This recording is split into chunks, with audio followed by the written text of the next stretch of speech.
Haleluya. Mari kita baca semuanya.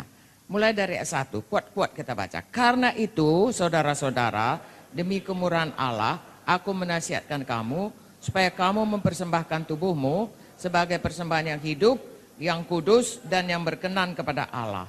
Itu adalah ibadahmu yang sejati. Janganlah kamu menjadi serupa dengan dunia ini, tapi berubahlah oleh pembaharuan budimu, sehingga kamu dapat membedakan manakah kehendak Allah, apa yang baik, yang berkenan kepada Allah, dan yang sempurna. Kita melihat ini semuanya adalah bagaimana sikap hati kita terhadap Tuhan. Amin. Hukum pertama yang terutama adalah hendaklah kita mengasihi Tuhan dengan jadi penyembahan yang benar, penyembahan kepada Tuhan yang benar, mengasihi Tuhan. Inilah dia, Tuhan berikan beberapa pengertian supaya kita melakukannya. Berikutnya ini kalau kita lihat, ini nasihat hidup dalam kasih. Hukum kedua, mengasihi sesama. Jadi di sini dituliskannya bagaimana kita harus menghadapi saudara sesama manusia. Mari kita baca ayat 9. Hendaklah kasih itu jangan pura-pura, jauhilah yang jahat, lakukanlah yang baik. Hendaklah kamu saling mengasihi sebagai saudara dan saling mendahului dalam memberi hormat. Hendaklah biarlah rohmu menyala-nyala dan layanilah Tuhan. Bersukacita dalam pengharapan, sabarlah dalam kesesakan, bertekunlah dalam doa. Bantu dalam kekurangan orang-orang kudus, usahakan dirimu untuk selalu memberikan tumpangan.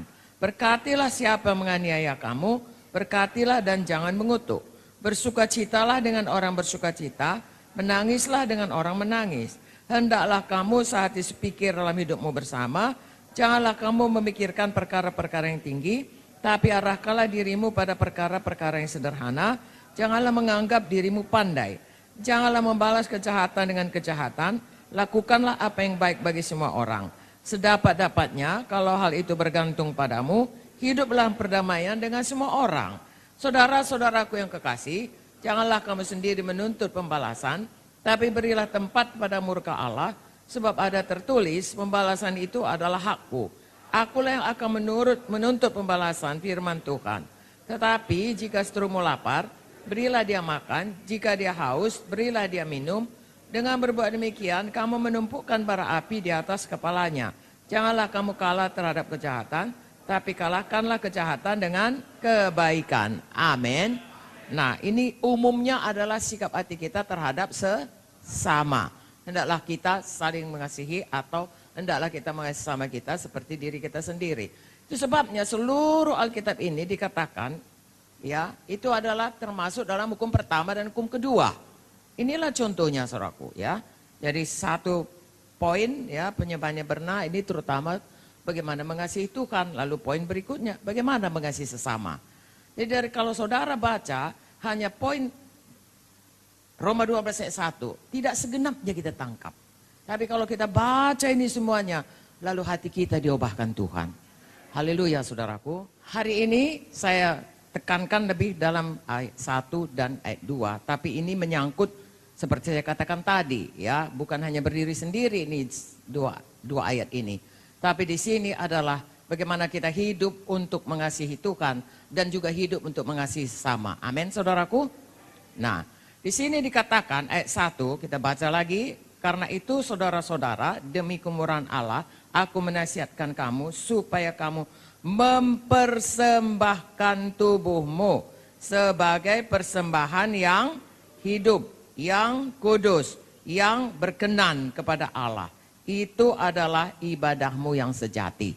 Dengan kata lain, saudaraku, sama seperti hukum pertama, kita itu harus mengasihi Tuhan dengan segenap hati, segenap jiwa, segenap tubuh, segenap akal budi. Amin.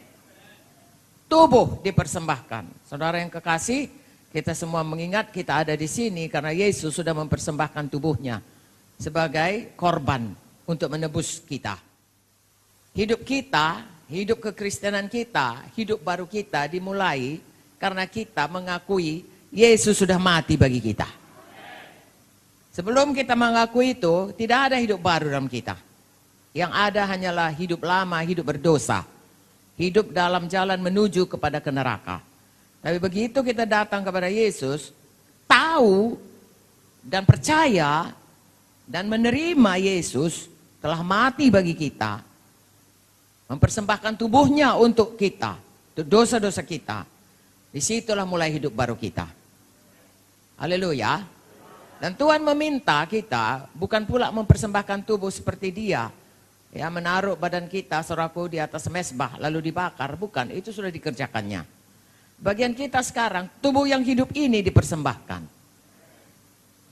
Dibakar pun gak ada gunanya, ya, bahkan dosa. Karena Tuhan tidak suka kita membunuh manusia, ya. Tetapi tubuh yang hidup ini, yang sudah ditebus ini, Tuhan mau supaya dipersembahkan kepadanya.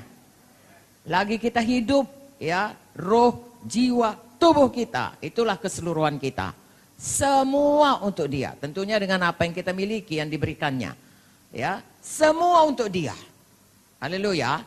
Sebagai persembahan yang hidup, apalagi yang kudus, apalagi yang berkenan. Kiranya saudaraku, biarlah kita, ya, selalu memiliki hati yang benar dalam hal ini.